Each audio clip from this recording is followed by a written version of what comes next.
So, let's read the question. Which of the following statement concerning the depletion zone of an unbiased PN junction is or are true? A is the width of the zone is independent on the densities of the dopants impurities. B is the width of the zone is dependent on the densities of the dopants. C is the electric field in the zone is produced by the ionized dopant atoms. And D is the electric field in the zone is produced by the electrons in the conduction band and the holes in the valence band. First of all, we will talk about here the key concept, which is depletion layer in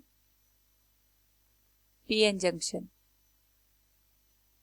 तो जब भी हम बात करते हैं यहाँ पे PN junction की, तो इसमें हम दो टाइप के सेमीकंडक्टर लेते हैं। एक लेते हैं पी सेमीकंडक्टर और दूसरा लेते हैं एन टाइप सेमीकंडक्टर।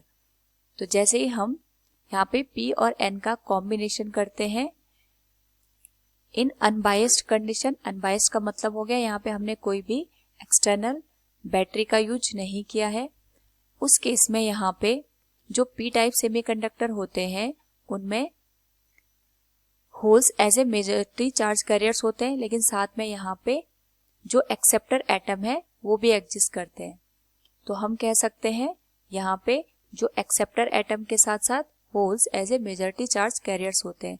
सिमिलरली यहाँ पे जो एन टाइप सेमीकंडक्टर होते हैं उसमें डोनर एटम होते हैं, साथ में electrons as a majority charge carriers का काम करते हैं। Now as we combine this to semiconductor, यहाँ पे ड्यू टू द डिफ्यूजन जो होल्स होते हैं वो P साइड से N साइड पे मूव कर जाते हैं, और जब ये N साइड पे मूव करते हैं तो वहां पे जो इलेक्ट्रॉन्स होते हैं उनके साथ रिकॉम्बिनेशन करते हैं। तो यहाँ पे जो भी इलेक्ट्रॉन और होल का रिकॉम्बिनेशन बनेगा उसके बाद यहाँ पे जो डोनर और एक्सेप्टर एटम होते हैं वो एक तरीके से यहाँ पे कलेक्ट हो जाते हैं। तो by the recombination of hole and electron यहाँ पे जो डोनर और एक्सेप्टर एटम है उनके कॉम्बिनेशन से एक इलेक्ट्रिक फील्ड जनरेट हो जाता है। यहाँ पे पॉजिटिव साइड हमें मिलता है और यहाँ पे negative side of the ion हमें मिलता है। इसकी वजह से यहाँ पे एक इलेक्ट्रिक फील्ड जनरेट हो जाता है जिसकी डायरेक्शन पॉजिटिव से नेगेटिव की साइड होती है।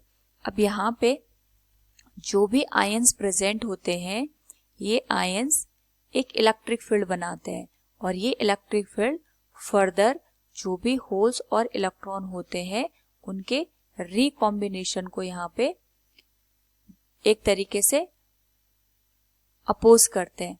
तो फ्रॉम द गिवन स्टेटमेंट यहाँ पे हमें गिवन है the width of the zone is independent on the densities of the dopants और इम्प्योरिटीज।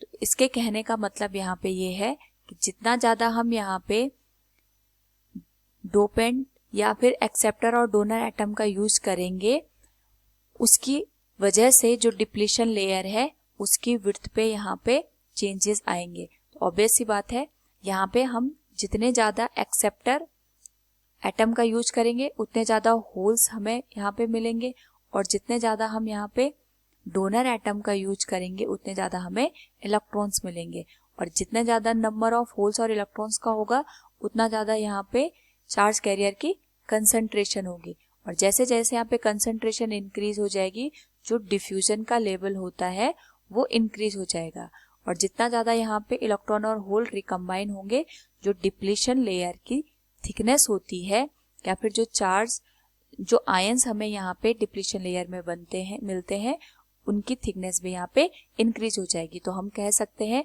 जो डिप्लीशन लेयर होगी या डिप्लीशन जोन होता है that is dependent on the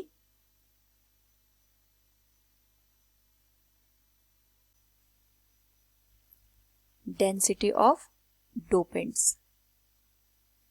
So from the given statement हम कह सकते हैं the width of the zone is dependent on the densities of the dopants.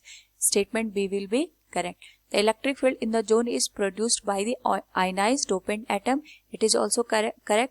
जैसे हमने यहाँ पे डिस्कस किया, रिकॉम्बिनेशन के बाद यहाँ पे आयंस रह जाते हैं जिसकी वजह से पोटेंशियल बैरियर जनरेट हो जाता है. The electric field in zone is produced by electrons in the conduction band and the holes in the valence band. It is not the correct statement. And A, the width of the zone is independent of the densities of the dopants, but it is dependent. So A will also be incorrect option. So from the given statement we can say B and C are the correct statement. Hope all you understood it. Thank you and best of luck.